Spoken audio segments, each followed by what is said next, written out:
আগের ভিডিওতে তো কাটার অর্ধেক সরস্বতী ঠাকুর তোমরা দেখে নিয়েছো। তো এবার আমরা যাচ্ছি রাত্রেবেলায় কলেজে। তো সকালবেলায় যে কলেজে গেছিলাম তার থেকে অধিক ভিড় ছিল রাত্রেবেলায় কলেজে যাওয়া। খুবই সুন্দরভাবে সাজিয়েছিল, সকালবেলায় ডেকোরেশনটা যেন আরও রাত্রেবেলায় ফুটে উঠেছিল। আর দেখো কতটা ভিড়, তো প্রচণ্ড ভিড় ছিল রাত্রেবেলায়। তো এবার যাচ্ছি ঠাকুর দর্শনের উদ্দেশ্যে। তো দেখো নিচেটা কত সুন্দর লাগছে ওপর থেকে, খুব সুন্দর লাগছে। কিন্তু সরস্বতী পুজোটা কেটে গেলেই আবার যে কে সেই হয়ে যাবে। আর এই একটা পুজোর সময় কাটাও কলেজকে খুব সুন্দরভাবে সাজিয়ে তোলে, যা দেখতে অপূর্ব লাগে। এবং দেখো বেরোনোর সময় প্রচণ্ড ভিড় ছিল। এবার যাচ্ছি কাটোয়া রানীমাকে দর্শন করতে। তোমরাও দেখো কাটোয়া রানীমা কেমন হয়। তো প্রথমে তো কাঠামোগুলো দেখিয়ে দিচ্ছিল। তো এই দেখো এটা হলো কাটোয়া রানীমা, দেখতে কতটা অপূর্ব, দেখো পুরো রাজরানীর সাজে আছে। আর এখানে ফাংশনও চলছিল।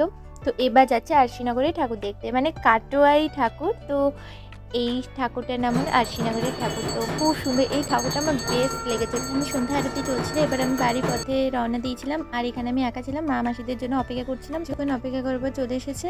আর এই ভিডিওটা কেমন লাগলো জানিও।